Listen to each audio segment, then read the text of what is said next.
नमस्ते, मैं नियति कुमारी आज कबीर की भक्ति भावना के विषय में बताऊंगी, जो शास्त्री के आधुनिक पत्र से लिया गया है। कबीर का जन्म 1398 ईस्वी में हुआ था। वे जाति के जुलाहे थे। उनकी पत्नी का नाम लोई, पुत्र का नाम कमाल और पुत्री का नाम कमाली था। कबीर निरक्षर थे। स्वयं उन्होंने स्वीकार किया है कि मसी कागज छुयो नहीं, कमल गयो नहीं हाथ। कबीर भक्ति काल की निर्गुण धारा के संत कवि हैं। उनकी रचनाएं साखी, शबद और रामायणी, जिनका संकलन उनके शिष्य धर्मदास ने किया, बीजक के रूप में किया, वो प्रमुख है। भक्ति काल की निर्गुण धारा के संत कवि कबीर ने नाथ पंथियों की हठयोग साधना में भक्ति भावना का समावेश कर उसकी निरस्ता को सरसता में परिवर्तित किया। भक्त कबीर रामानंद के शिष्य थे और वैष्णवों के प्रति आदर भाव रखते थे।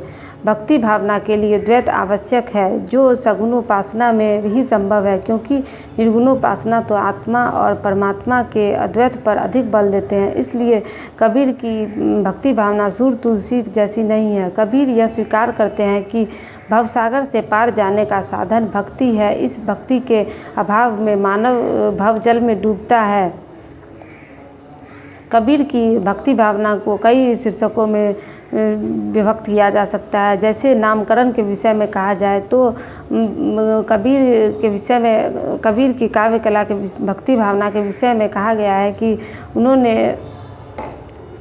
प्रभु स्मरण नाम की महत्ता को स्वीकार किया है और वे प्रायः उनका गुणगान करते हैं।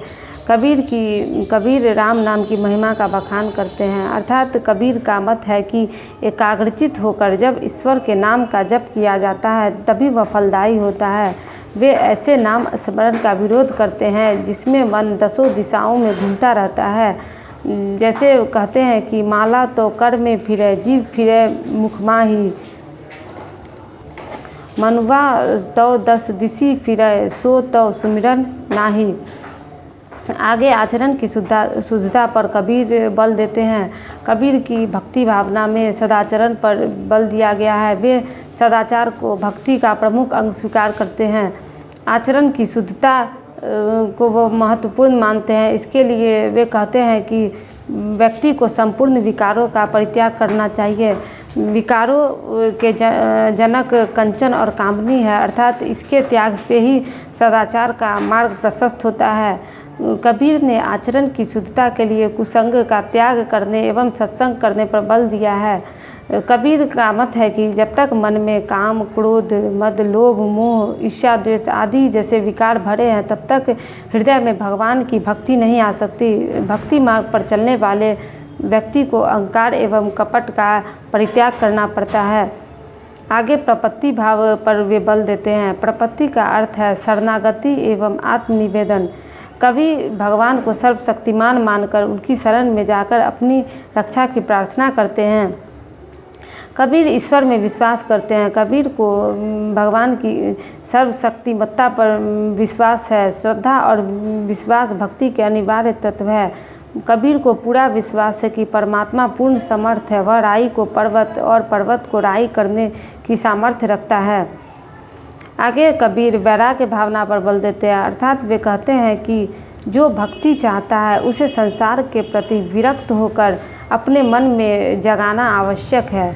वैराग्य का तात्पर्य संसार को छोड़कर जंगल में निवास करना नहीं है, बल्कि संसार में रहते हुए मन में संतोष वृत्ति लाना, विषय भोगों के प्रति अनासक्त होना, आशा तृष्णा से मुक्त होना ही वैराग्य है। जब भक्त भगवान की ओर उन्मुख हो जाता है तो सांसारिक विषयों के प्रति विरक्ति स्वतः जागृत हो जाती है। कबीर संसार के रिश्ते नातों को क्षणभंगुर मानते हैं। ये सारे संबंध स्वार्थमय है। ऐसा कहकर कबीर वैराग्य जगाने का प्रयास करते हैं। कबीर माधुर्य भाव की भक्ति पर बल देते हैं। माधुर्य भाव की भक्ति को मधुरा भक्ति या प्रेम लक्षणा भक्ति कहा जाता है। भक्त स्वयं को जीवात्मा एवं भगवान को परमात्मा मानकर दाम्पत्य प्रेम की अभिव्यक्ति जहाँ करता है वहाँ मधुरा भक्ति मानी जाती है। जीवात्मा परमात्मा के विरह का अनुभव करती है, उससे मिलन की आकांक्षा करती है। आगे दास्य भाव की भक्ति पर इन्होंने बल दिया है। तुलसी की भक्ति जिस प्रकार दास्य भाव की है, उसी प्रकार कबीर की भक्ति भावना में भी दास्य भाव दिखाई देता है। वे प्रभु को स्वामी और स्वयं को दास अर्थात सेवक या गुलाम कहते हैं। कबीर भले ही निर्गुण मार्गी भक्त कवि हो, किंतु उनमें दास भाव की भक्ति दिखाई देती है। कबीर में नवधा भक्ति का स्वरूप भी विद्यमान है। कबीर के काव्य में नवधा भक्ति के तत्व जैसे श्रवण, कीर्तन, स्मरण, पाद सेवन, अर्चन, वंदन, दास्य, सख्य और आत्मनिवेदन भी उपलब्ध होते हैं। इस प्रकार कहा जा सकता है कि कबीर के काव्य में नवधा भक्ति के तत्व विद्यमान है। कबीर एक सच्चे भक्त है। वे भक्ति की महिमा गाते नहीं अघाते, भक्तिहीन जीवन को वे व्यर्थ बताते हैं। ऐसा व्यक्ति बार बार जन्म लेकर संसार में आता जाता रहता है।